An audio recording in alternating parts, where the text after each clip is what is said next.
Well, yesterday, South Africans all getting a nasty surprise, didn't we? Consumer inflation hitting a 13-year high, 7.8%, up from 7.4% back in June. So if you own a home or have a car repayment, you already know what that means. I know you're shaking your head at home. Don't worry, we all are.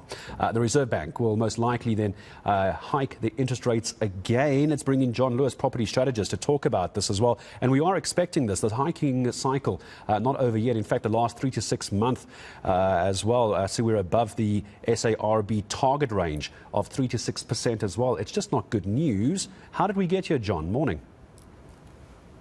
Well, Gareth, yeah, it's quite pretty simple. We got you through a big global food price inflation shock and, more significantly, a big oil price inflation shock. Much of it had to do with the Ukraine, but oil also a recovering global economy previously, not now. And, you know, there's various supply chain issues. So it's about oil, it's about food. And if you look at the 7.8%, yesterday's CPI up from 7.4%. If you look at the other components, the housing rentals, for instance, at 2.4 odd, clothing and footwear, 2.5 odd. Other components of inflation actually look pretty good, pretty low. It's just about those two big components. SARB Governor Lesetja Kganyago also saying we're going to stay above MPC's target range until about the third quarter of 2023 as well. So I don't imagine then there's going to be much reprieve for property owners, which is why I wanted to talk to you about this. From a strategy perspective, is there anything we can do here as property owners? Is there any leeway, or do we just have to absorb this until at least the end of next year? It's a tough one at the moment, Gareth. You know, once rates are on the up, you don't get, the forward markets where banks hedge out their interest rates when they do swaps, when they offer you fixed rates, are not very attractive. So, you know, the most attractive fixed rates are normally when interest rates are going down and very low. So it's not ideal at the moment. I think, though, that we are starting to see signs that the inflation peak could be near. And the biggest sign, I think, is that oil prices have come off their highs of a few months ago. So we saw last month the first petrol price cut, and there's reports of a second one in the offing coming up. We just don't know how big. So petrol price inflation possibly starting to cool off in the near term. And we think that CPI inflation will peak at near to 8% and end the year on about 7.9%. So we're probably near the peak. That leads to our expectation that, yes, more interest rate hiking to come, but another 125 basis points, just above 10%, and then we'll probably be done.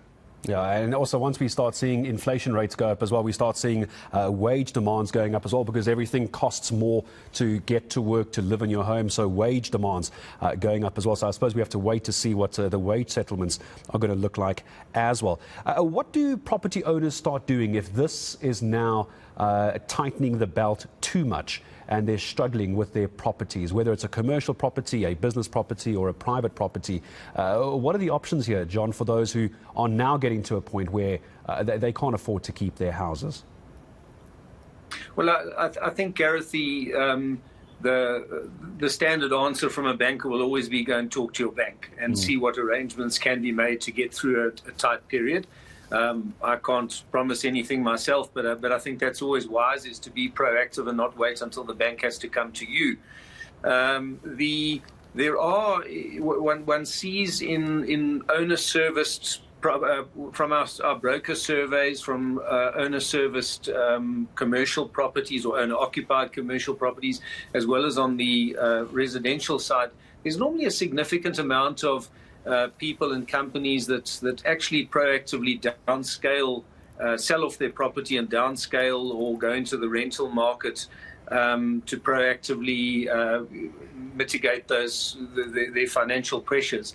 I think one often needs to look at the underlying cause of your financial pressure. Sometimes interest rates are just the straw that broke the camel's back, and that's, you know, other issues have been plaguing your business or you as an individual for quite some time. So I think one needs to be open-minded about that, and if necessary, it's often better to be proactive, either downscaling properties, or otherwise, if you think it's a temporary thing that you can get through, you know, at least be proactive and go to the bank before they go to you. Yeah, absolutely. I think if 0.4% month on month, 7.4 to 7.8 is pushing you into the red, the interest rate is not the problem. It's how you're handling your finances, isn't it? John Lewis, I always appreciate your time speaking to us, F&B property strategist here on the South African Morning. As we head